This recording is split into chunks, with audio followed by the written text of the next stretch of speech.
I just feel like I've been around the block, ripping up fantasy stock, working around the clock. Look at the view from the top. Researching rookies a lot? No, I just be listening to pods. Yeah, one in particular, I'm just a messenger. Let me just pass on the rock.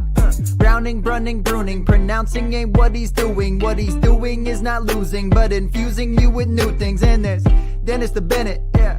The man is a menace, yeah. Building a dynasty, some of the finest things. Promise you, you won't regret it. Sly as a fox, cultured in pop. Give him his props. Here is a thought, here is a box, and you cannot compare them at all. So don't even try. Careful with the news, but when you use a take, I take up Tony Fire. I mean Dyer, because anyone else is a huge mistake. Whoa, fantasy round table, fantasy round table, yeah. Fantasy round table. Come take a look at the crown, baby. Hey, fantasy round table, fantasy round table, woo. Fantasy round table. Come take a look at the crown, baby. Go. Hello and welcome to another episode of the Fantasy Football Roundtable podcast. It is Tuesday and we are packed down with news. A lot happened in the week since we were last with you, including a full week of preseason games. As we did last week, we talked about three players that caught our eye. And for me, one was Troy Franklin for the Broncos. You know, he was a trendy pick, I think, last year in rookie drafts. We really didn't see him. He was kind of a non-factor, but he started to pick it up a little bit at the end of last season, had a great touchdown play in the playoff game against Buffalo, but he has started really hot. A lot of talk about him having turned it around in training camp. You saw that on Saturday night, 2 big touchdowns, a lot of big receptions. Both he and Pat Bryant look good, but I'm very encouraged by Troy Franklin. Jackson Dart, second week in a row, looking really good. Kind of makes you question the Giants' plan right now. Russell Wilson hasn't been terrible, but he certainly hasn't been spectacular. Now they're looking at potentially trading Jameis Winston. I think Jackson Dart is going to start sooner than maybe we thought. And my third guy is Sam Howell, and not for a good reason. 1 for 5 with an interception. He looked out of his depth with Minnesota. He was the worst of the quarterbacks to see the field. And it has been sort of a precipitous fall. I know, Dennis, you liked him coming out of college. He did some decent things on a terrible. He did some decent things on a terrible Commanders team, sort of got shipped out because of Jaden Daniels, which makes sense. Looked god-awful when he came into his one game for Seattle, who quickly dispatched him to Minneapolis, and I'm not sure he's even going to have a long career as a backup if this is the kind of production we're seeing. Yeah, it's it looks like he's starting to run out of opportunities. He's a poor man's Gardner Minshew, it looks like, and that's saying something. I don't know, I agree with you on Dart. He's putting the squeeze on Brian Daboll's plan to let him ride the bench for the year. But no, Dart is playing well. I mean, you got to give it a little bit of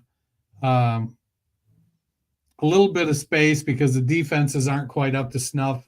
Even when they've got the starters in, it's not like they're scheming up a whole lot of sophisticated fronts, but Dart has looked really good.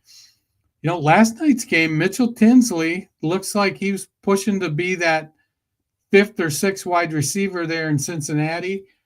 I don't know how far it's going to go with him when you've got Jamar Chase and T. Higgins, but he made a couple really nice catches against Washington, put up some good numbers. Pierre Strong had a good weekend in Cleveland, 13 for 89 and caught 4 or 5 passes. Strong was kind of their backup plan at receiving back last year. He didn't get a ton of opportunity. I don't think he gets a ton of opportunity this year. I feel like Judkins is going to get in there and work his way up to the top of the heap pretty quick. So if Strong is going to make a dent and push, say, maybe Jerome Ford for that second running back position, he's going to have to make his hay here in the next 3 or 4 weeks. If not, he may end up just being a kick returner. Efton Chisholm is looking like, one of these New England slot finds, 6 catches on 6 targets, 71 yards and a touchdown. There's been a lot of praise about him all camp, it seems. And lastly, I think the rookie and the second-year guy up in Seattle, Damian Martinez and George Holani, have both looked explosive in that offense. I think as long as Charbonnet and Walker are healthy, there isn't really going to be much of a role for either one. And Holani has been, I think, returning kicks for them. Maybe Martinez will as well. But if one of those top 2 go down, it feels like both of these guys are ready to slot right into that Kubiak zone scheme system and make shit happen. And the bad guy for me is Justin Fields, 1 for 5. Again, much like Sam Howell, the big difference is Fields is the anointed starter.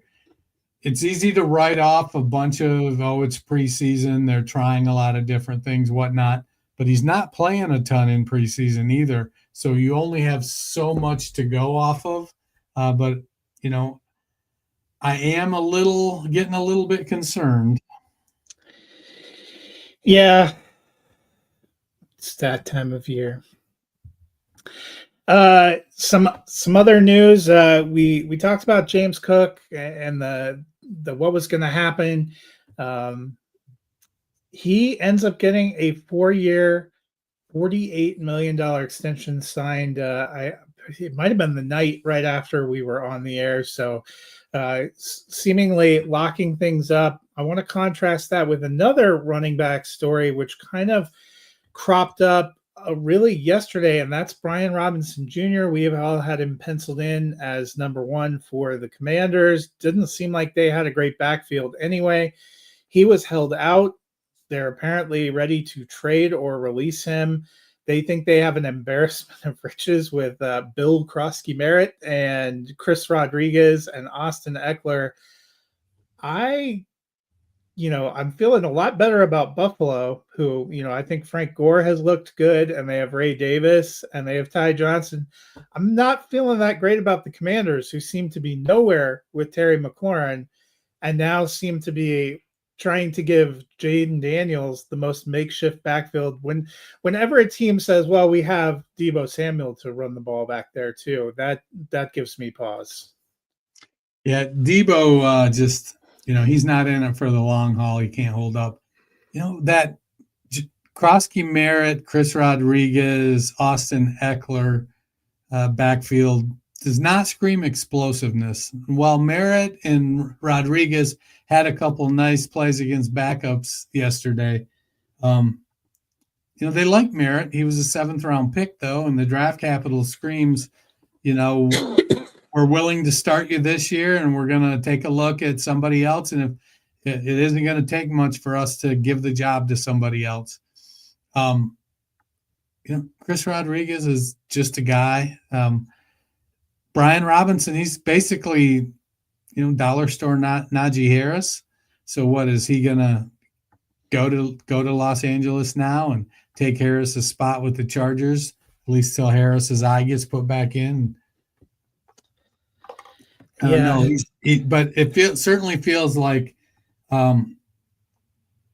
Robinson and the Commanders have agreed to disagree about his status on the team. Well, it's just kind of it felt like it came out of nowhere, but we will see how it plays out. Some injury news, a concussion for Quentin Johnson looked like a pretty vicious hit. And a big one today, Jalen McMillan headed to IR. They don't think he's going to get activated until after the bye in week 9. Chris Godwin, not off PUP yet. Emeka Egbuka, we're going to talk about wide receiver rankings. He's definitely popping up higher for me. He is having a really good camp in preseason, and now it looks like it's legitimately going to be him and Mike Evans with Baker back there. So I went and before we started, I looked at my Emeka Egbuka ranking, and I moved him up significantly. I get that Chris Godwin's going to come back and Jalen McMillan will be activated later in the year as well. But I think Ibuka is going to go in there, and everything he's shown is that he's taken a job, and it is going to be his. He's going to earn Baker's trust. Baker already likes what he brings to the table. And when Godwin and McMillan come back, I think they're battling out for the wide receiver 3 position. It is a situation where, you always are, for fantasy, we're looking for a path to opportunity. And Ibuka was drafted to a team much like Jackson Smith and Jigba, Rome Odunze, now Luther Burden, where it just doesn't feel like there's a path to relevance this year. Ricky Pearsall last year. And, stuff happens. And, they make sure they're ready when it does happen. Smith and Jigba caught 100 balls last year. Rome Odunze didn't get the opportunity that many thought he was worthy of because Keenan Allen stayed mostly healthy and the team was kind of a hot mess and DJ Moore was doing DJ Moore stuff.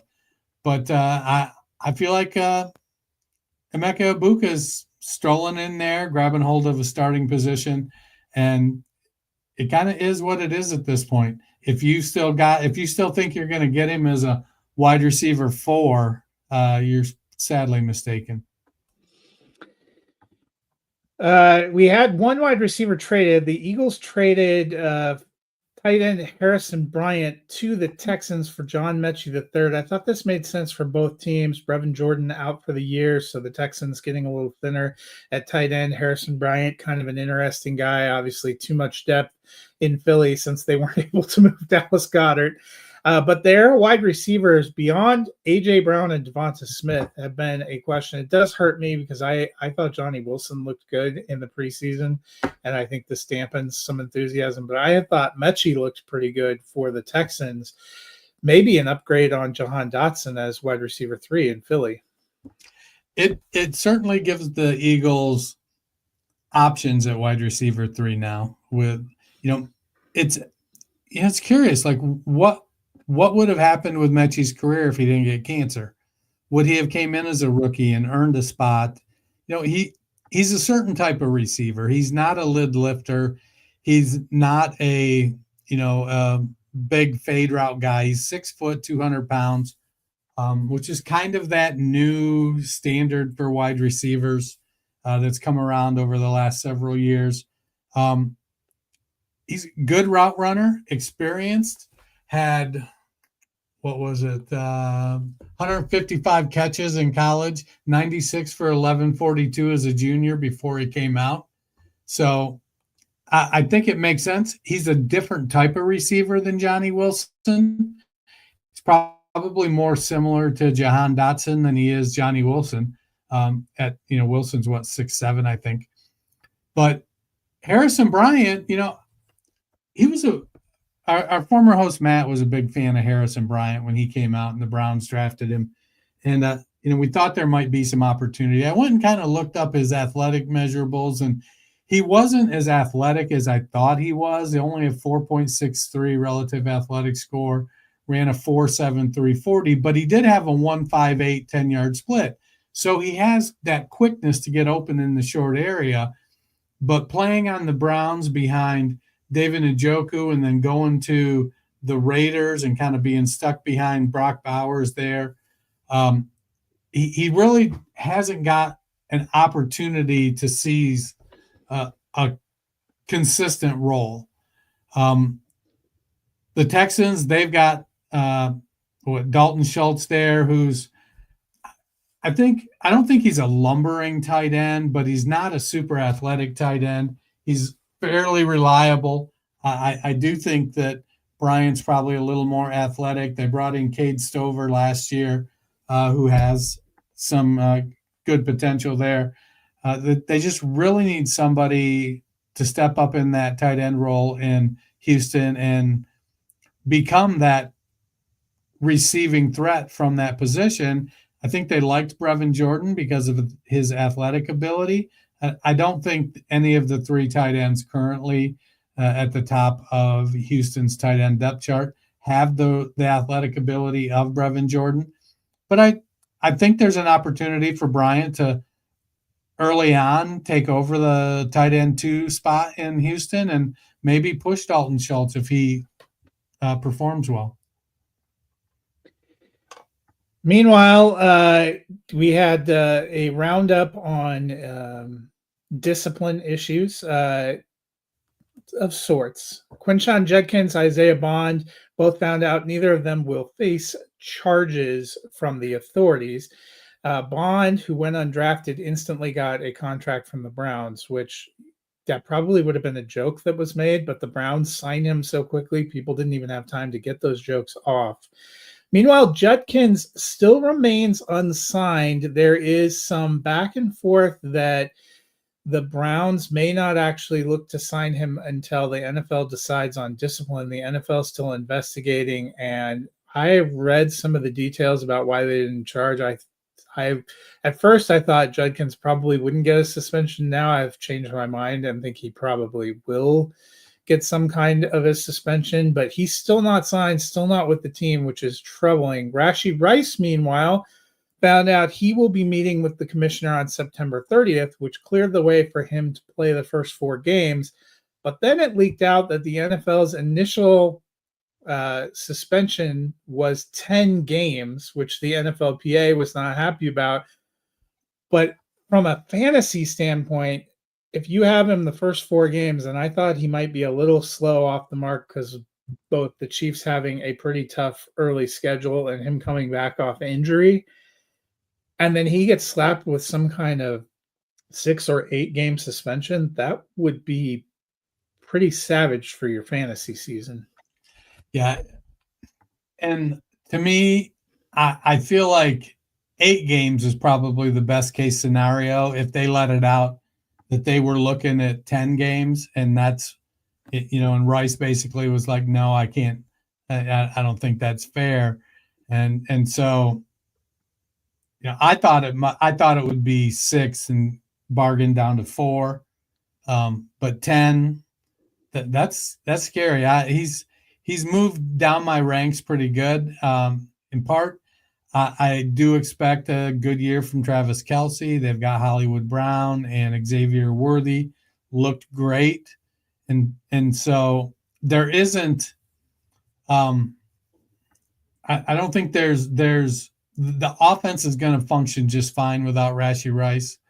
I think we saw that with last year, that with Hollywood Brown and Xavier Worthy and Travis Kelce, they could be very productive. So I'm, and the thing is like, they're going to meet September 30th, and she's going to hear his case. Who knows how long it takes her to decide?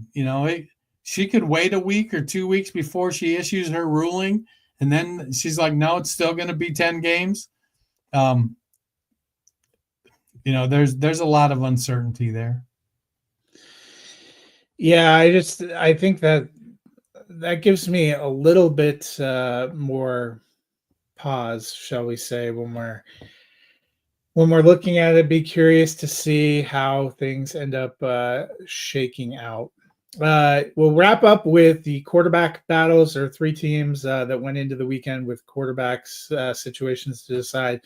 The Browns named Joe Flacco as a starter for week 1. I don't think that's a big shock. Colts named Daniel Jones starter for week 1 and indicated that he'll have something of a long leash. Shane Steichen certainly making it sound like he has no intention of going back to Anthony Richardson, barring injury. Meanwhile, the Saints have yet to decide, but I have to be honest, I watched that, and I think it's Spencer Rattler. But how are you feeling about the quarterback race? I think Rattler, for me, he was the guy I wanted last year outside of the top 6. I would have been much, much happier if he didn't have to play last year, but he got thrown in. He's a confident guy. We saw that on ESPN when he was on that show coming out of high school, and all that. And while he moved around from Oklahoma to South Carolina and whatnot, I don't think there's any lack of confidence in Spencer Rattler, and he's got a fantastic arm. My concern is that the Saints just are going to not be a good team, and that's a easy way to ruin a quarterback with some potential. I think Shook will be an okay starter in the NFL at some point. He'll have to be sooner rather than later, or he's only a couple seasons away from being the next Joe Flacco. I think with Flacco, did that really surprise anybody? It seems they've telegraphed that all preseason, that they know, hey, this guy is a reasonable, good, quality starter. We can put him in there. He's going to play okay. He's probably not going to burn the league up, but last year in Indianapolis, he didn't have quite as good a year as he did, the year before on his run with Cleveland. His first little stint, 3 weeks, weeks 4 to 6, he was QB 11, and then he was out for a few weeks, and then weeks 9 and 10, he was QB 28. Then he was out for a few weeks, and then week 17 and 18, he was QB 18. So it looks like he's projecting as a low-end QB 2, maybe high-end QB 3. But if Jerry Jeudy, David Njoku, Cedric Tillman, if they're playing good and that offensive line that's gotten a bit older can hold up and give him some time, the potential is there for Flacco to be a Midland QB 2. And, that's not the worst thing you could have in Superflex. Yeah, we'll have to see. I don't know that any of these teams is going to be very good. Well, the thing with Daniel Jones, it was funny. So Jones he feels like the guy that has a very low ceiling, but a nice floor compared to Anthony Richardson. Sam Block, I saw, put out a tweet on Twitter, and he said, that Anthony Richardson is younger than Shadur Sanders, Dylan Gabriel, Will Howard, Tyler Shugg, Caleb Williams, Bo Nix, Michael Penix. So it's not like he's 29 years old and trying to figure it out now. He's 23, I think. Been in the league now, going into year 3. And it hasn't been a great situation around him. He's got some good weapons, and he had a good offensive line, but I think the coaching has let him down some. He probably wasn't ready to start as a rookie, if we're being honest.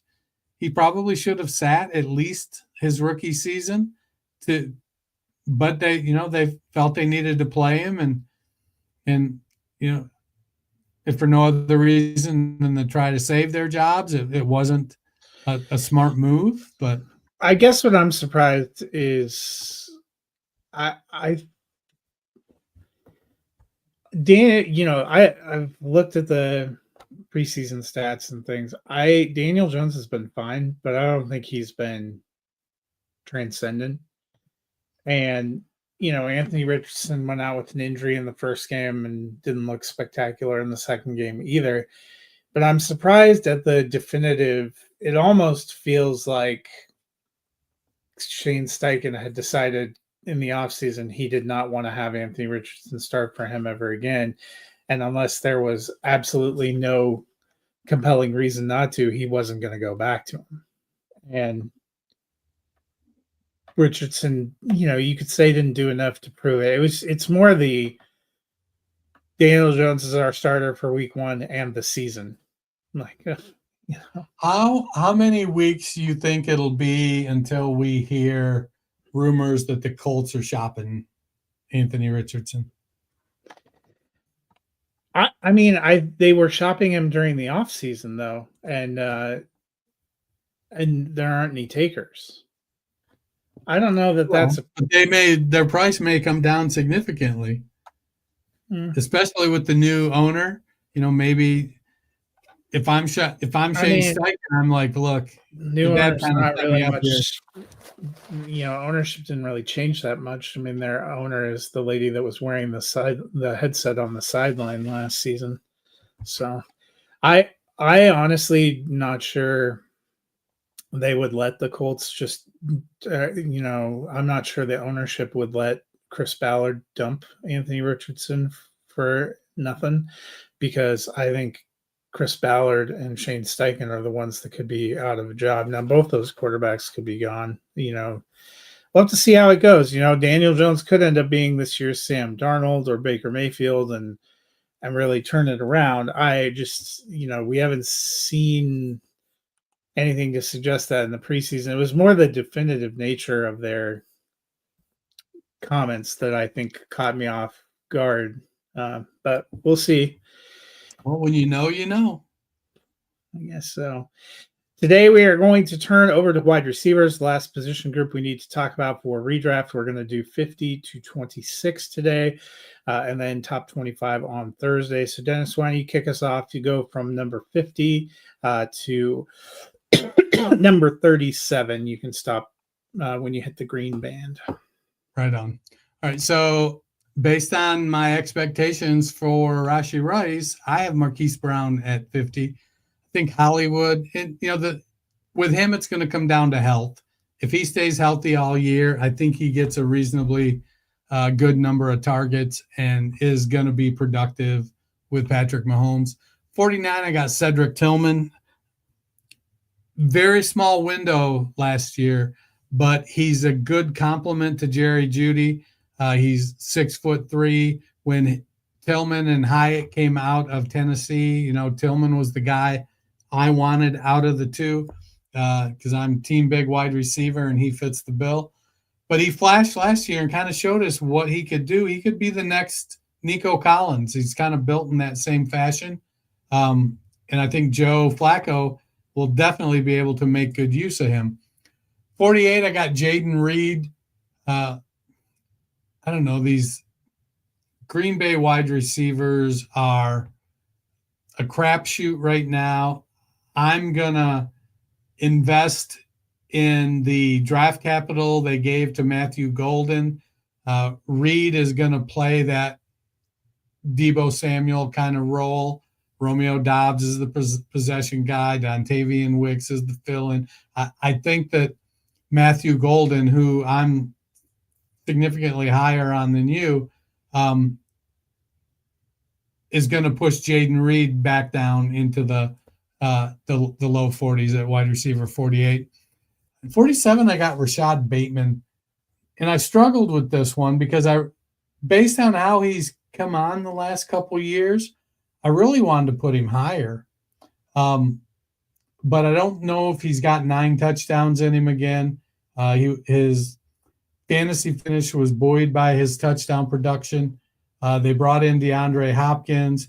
Mark Andrews is healthy to start the season, and they're going to continue to grind it with Derrick Henry. But I got Rashad Bateman at 47. 46, I have the aforementioned Deebo Samuel. I'd really love him to catch passes more so than run the ball. I think that would be better for him. I think McLaurin gets a deal done. I think he'll be good to go week 1. I'm going to keep my fingers crossed while I say that and, say the rosary and hope to heck I'm right. 45, I got Josh Downs. Maybe a little low if Daniel Jones is going to start all season on the Colts receivers in general. A.D. Mitchell has looked good in the preseason. Alec Pierce had a solid year last year as a deep threat. And I do think Michael Pittman Jr. is probably the best of the 4 wide receivers there. But they also added Tyler Warren, who's going to compete for targets there. And then Jonathan Taylor will definitely command the ball in the running game. 44, I got Jacoby Myers. Somebody's got to put up wide receiver numbers in Las Vegas. It isn't going to be just all Ashton Genty and Brock Bowers. I think Myers, if not spectacular, is consistent. So wide receiver 44 is a pretty good spot for him. Juwan Jennings at wide receiver 43. I'll be a lot happier with him once he gets out there on the field and quits griping about his contract situation. 42, I got Stephon Diggs. I could be way off on this one. We've seen him be the alpha wide receiver at a couple different stops. And, if he's healthy and he hasn't lost too much as he's gotten older, he could really be a star with Drake May. But I got him at 42. 41, I got Cooper Kupp. I think JSN is the clear top dog up there in Seattle. But I don't think I'm completely out on Cooper Kupp, especially at wide receiver 41 cost. I think that's a pretty good spot. 40, I got Jordan Addison. I think he has established himself as the wide receiver 2 in Minnesota. And when he comes back from his 3-game suspension, I think he steps right in, takes right off.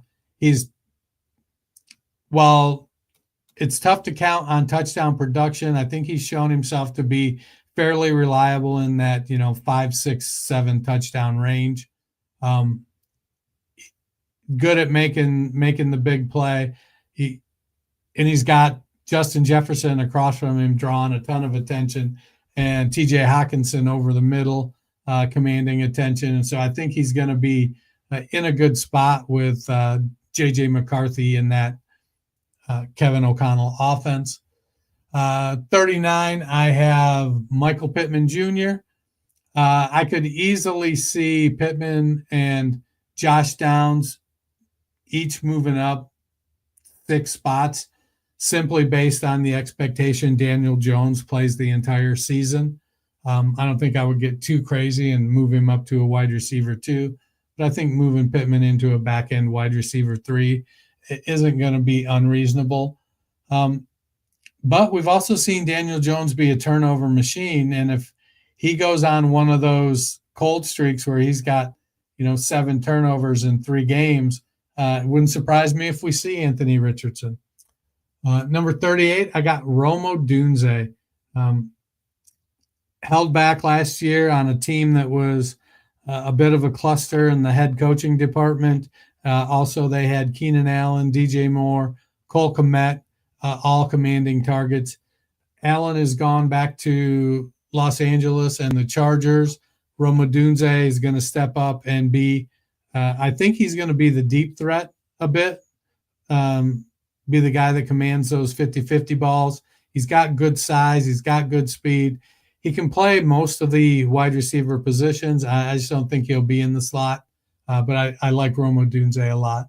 Just outside the wide receiver 3 production, he definitely has high wide receiver 3 upside if Caleb Williams comes to fruition. You're muted. We should probably say this is kind of our wide receiver 4 range and belt in here. I'm like you. I have Hollywood Brown at 50. I thought things were tracking better for Rice, but I think he's going to miss a huge chunk of games, and you wonder what it's like when he tries to play himself back in, how much they mix people in. Brown, a good chance to step up. We liked that signing last year. And so I'm curious to see what he'll do. I have Juwan Jennings at 49. He makes me a little bit nervous. He's holding out, supposedly got that calf injury holding. There's a lot of talk that the 49ers are kind of displeased that he's trying to hold out for more money after they gave him an extension last offseason, and that they're happy to make an example of him. They're now talking about not being surprised if he misses the first 2 or 3 games. That would be a grim sign, I think, for a guy who had a pretty underrated fantasy season last year. I have Darnell Mooney at 48. He was a wide receiver 31 last year. He definitely clicked in that offense. I have questions about Penix, but it's also about Mooney being hurt and really not getting into the flow. I'm concerned he gets off to a real slow start. Jordan Addison at 47. He was much better last year, but I have big questions about McCarthy taking over that offense. And we also know Addison is suspended for the first 3 games, so kind of doxing him a little there. I have Keon Coleman at 46. Call me a Hard Knocks believer, but he's been looking good watching the rapport with Josh Allen. I think he could take a little bit of a step up here. I have Matthew Golden at 45. He is not my highest of the Packers receivers. I think the Packers are going to run a lot. They're going to mix the ball around to 4 or 5 receivers and to a tight end, and they'll outlet to backs. And so I think that's better for NFL than it is for fantasy. Josh Downs, I have him at 44. A little concerned about him and whether his role shifts with Tyler Warren in there. Also really concerned about the quarterback situation, but he was pretty decent last year, so we will see. I have Chris Olave at 42. That's not really totally based on talent, but their quarterback situation gives me pause, and his concussion history gives me pause. He's one of those players that could be one big hit away from being retired. I've just been a little bit lower on New Orleans in general. I have Jaden Reed at 41, so I have the Packers receivers pretty close pinned together. I think they will both have moments. I know Jaden Reed got hurt in the early preseason, was in a walking boot, but they said it wasn't serious. I don't think he's going to miss significant time, and I think he'll end up still being a part of what they do. And I have Ricky Pearsall at 40. Hopefully he's able to stay healthier and take a step up. But I'm kind of with you. I think George Kittle and Christian McCaffrey are probably the skill position players I'm more focused on for the 49ers. Deebo Samuel at 39. Are they going to mix him a lot in to the backfield? We'll see. I think he's definitely a weapon they're going to use. Things are not on great footing with Terry McLaurin. That could help. I also think maybe their tight end takes a little bit of a backseat too. And then 38 for me is Jalen Waddle. I just don't trust Miami. And he has had trouble staying healthy. Their offense has not been great. So I just feel more comfortable with him down here. Why don't you give us number 37 through 26? At 37, I got Jerry Jeudy. I expect the Browns offense to be better this year under Joe Flacco. But, as I mentioned before, the numbers weren't super good for fantasy with Flacco last year. Jeudy had somewhat of a breakout. He's kind of established himself as the top wide receiver in Cleveland. And I like his ability to be productive. I'm just waiting for some consistency. Much like you, I got to watch him in Denver the first few years of his career, and consistency was really, what he lacked. And so if he can, back up last year's great season with another one this year, then I think we're going to be on a roll. The pairing of him with Tillman and David Njoku could be very good for Flacco. Quinshon Judkins gets through his suspension. I think that's going to bode really well for that backfield. And Cleveland could, they're not going to have an offense that matches their defense and how good their defense is. But when your defense is that good, your offense doesn't have to be. We've seen that before with teams like Baltimore when they had Brad Johnson at quarterback, and I think it was Tampa with Trent Dilfer. Some of these quarterbacks, as long as they make the plays they're supposed to when they're supposed to, they don't have to carry the team to be good.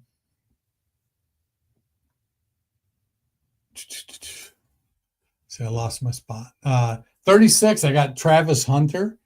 Sorry, I didn't realize I was rambling about Jerry Jeudy that long. Man, I saw a post by somebody, I wish I would have saved it, who basically compared the Travis Hunter draft pick to the Jamar Chase draft pick. Basically Cincinnati drafted T. Higgins, who was a stud as a rookie, and then they brought in an even better wide receiver to be their number one. Jacksonville drafted Brian Thomas as stud rookie wide receiver, and now they brought in Travis Hunter. I don't know if I buy that. I think Hunter is going to be a good player. I'll be fine when this both sides of the ball experiment gets over and it just becomes a, Calvin Johnson type. Hey, we need to put you in there for a Hail Mary kind of situation, as opposed to we're going to play you 25 snaps on offense and 35 snaps on defense, or vice versa, or whatnot. I expect Hunter's going to make his money as a wide receiver in the NFL, but I don't think he's going to push Brian Thomas Jr. out of the way. 35, I got Matthew Golden. I'm just leaning into the draft capital. It's been a long time since the Packers drafted a first-round wide receiver. If they were to draft a first-round wide receiver and then use him as their wide receiver 3, then everybody from, who's the cat, LaFleur up should get the can. You're going to draft him as a first-round pick, put him out there, throw the ball to him, let him elevate your receiving game. I got him at wide receiver 35. I got George Pickens at 34.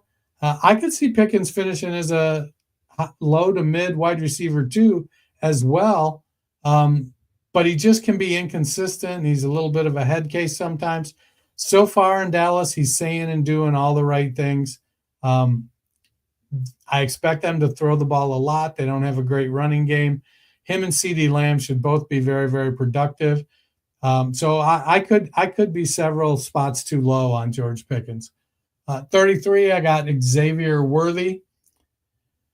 My biggest issue with Kansas City is they just spread the ball around a lot.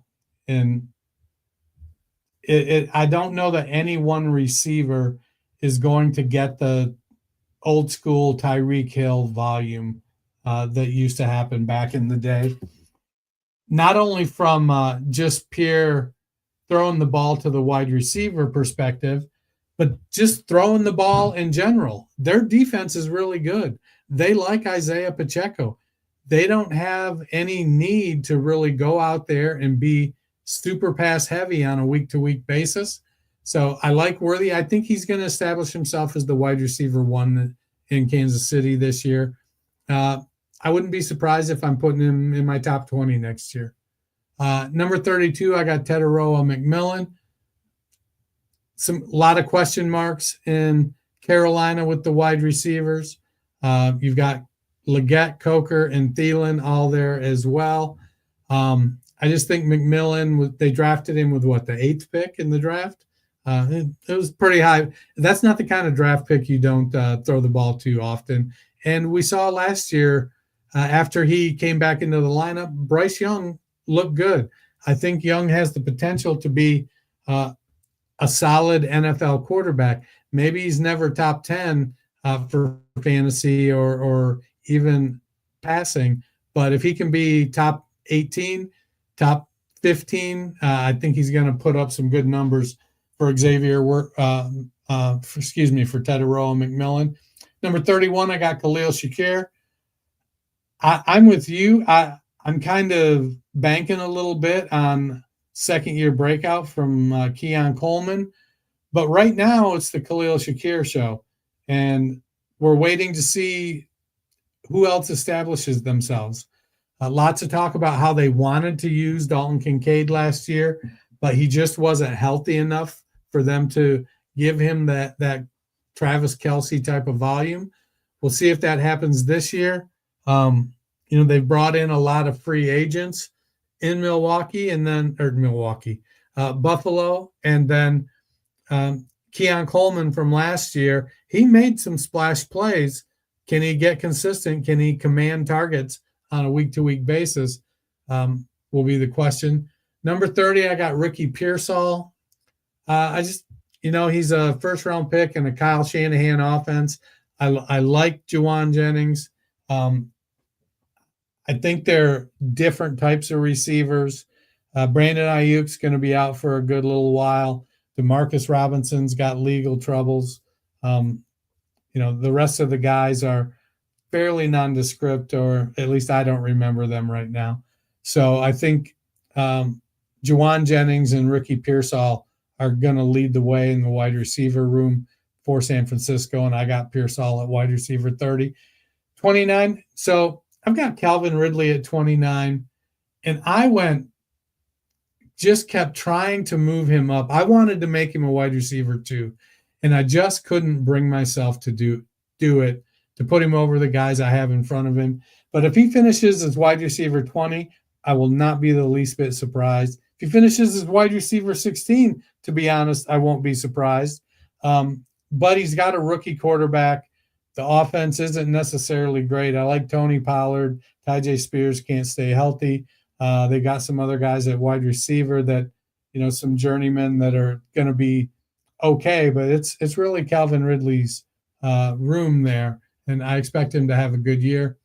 Number 28, I got Jalen Waddle. I'm just endorsing the talent, and I get the concerns.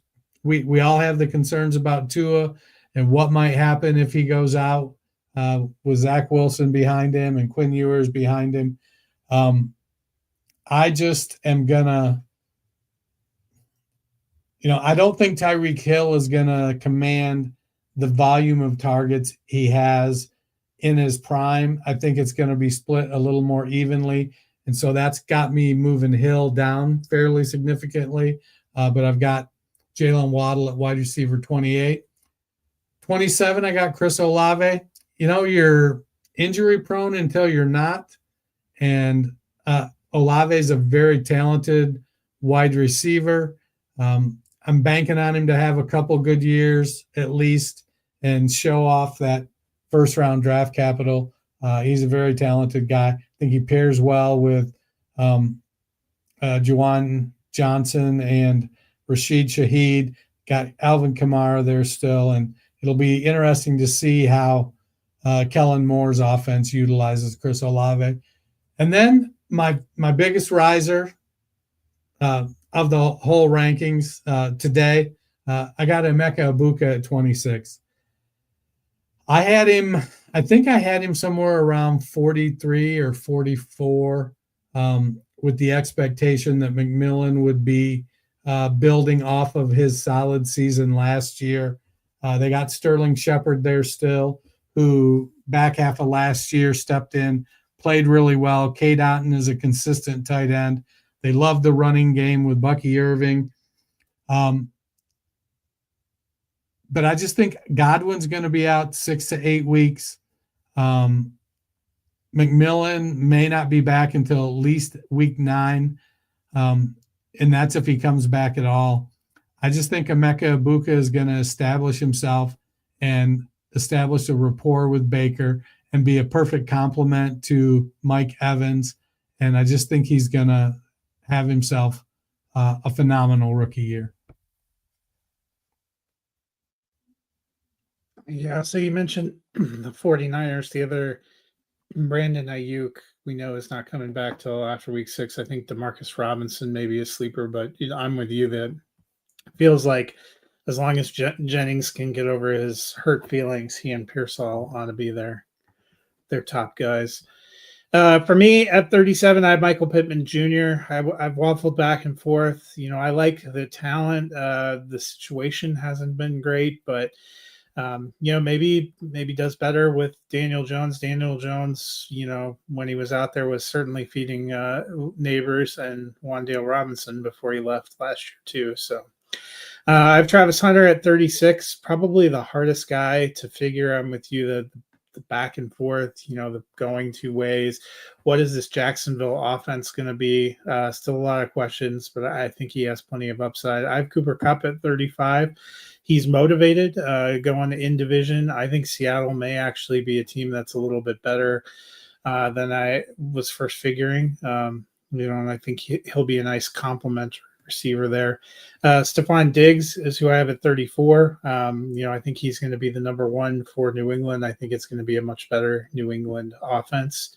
I, like you, have Xavier Worthy at 33. I kind of think he is what he is and fills his role, kind of a specific role there for the Chiefs. I have Khalil Shakir at 31 or 32, excuse me.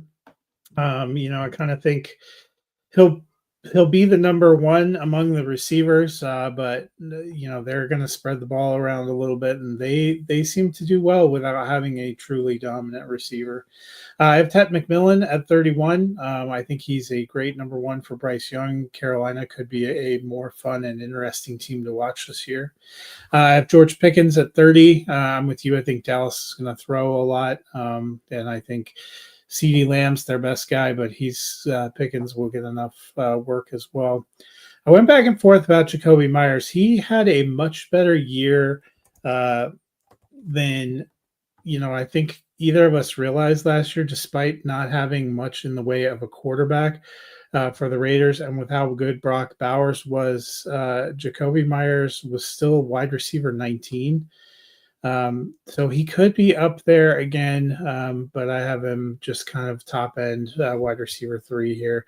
Jameson Williams is at wide receiver 28 for me. Had a great year last year. I think he'll be good again. I have Calvin Ridley at 27.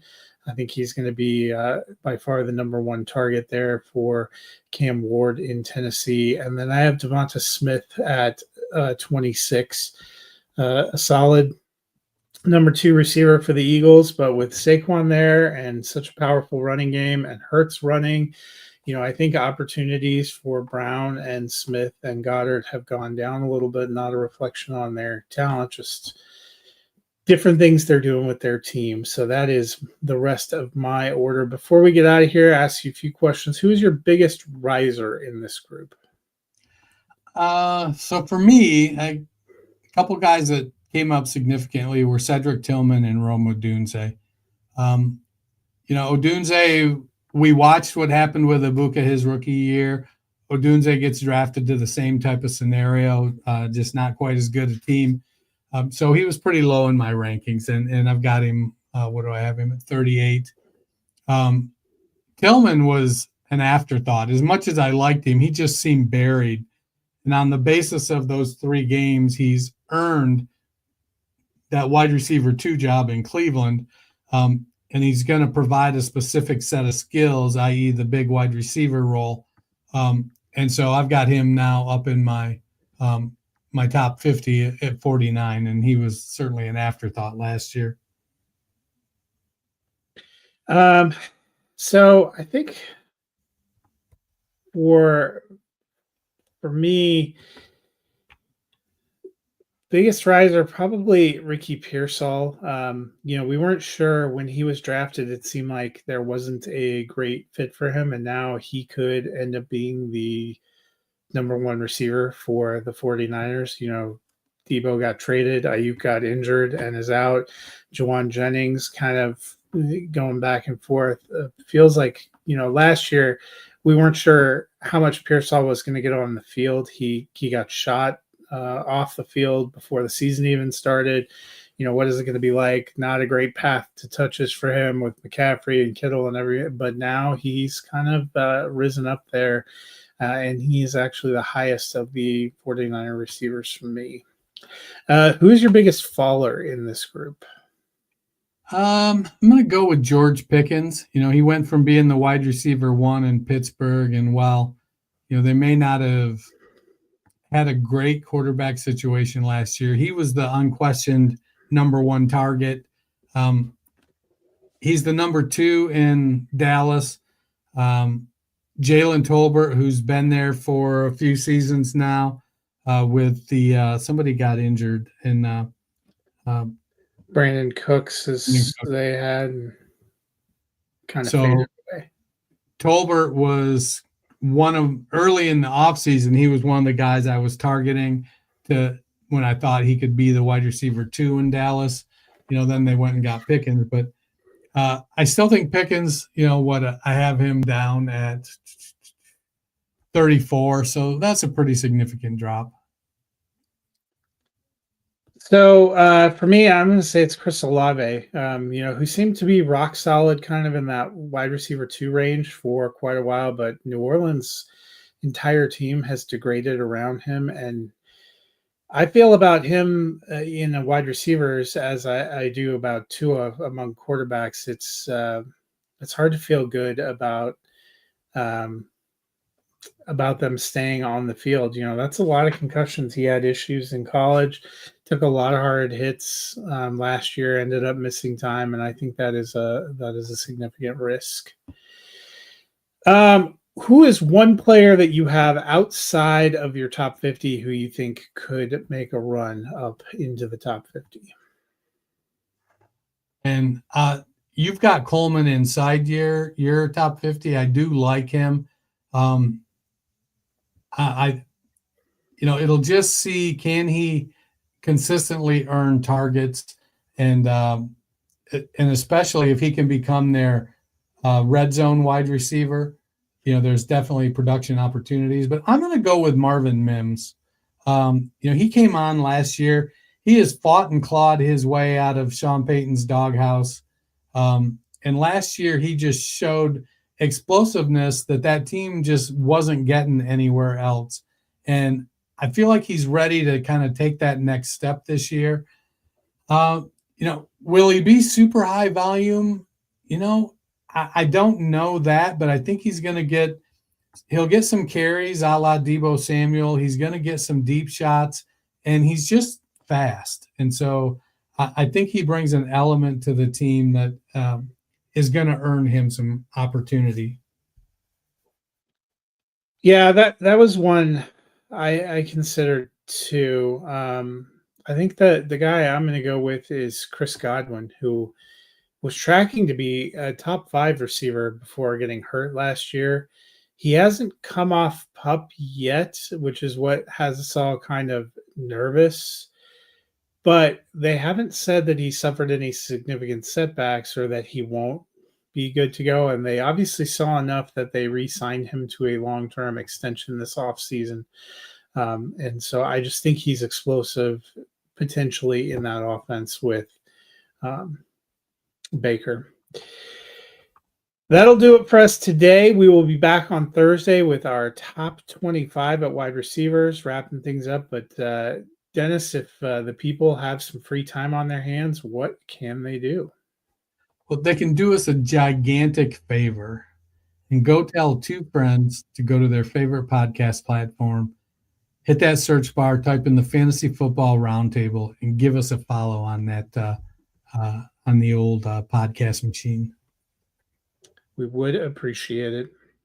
Well, as I said, that'll do it for us today. We'll be back on Thursday with the top 25 and see what other kind of fun news breaks. See what's going on. So we will see you guys on Thursday.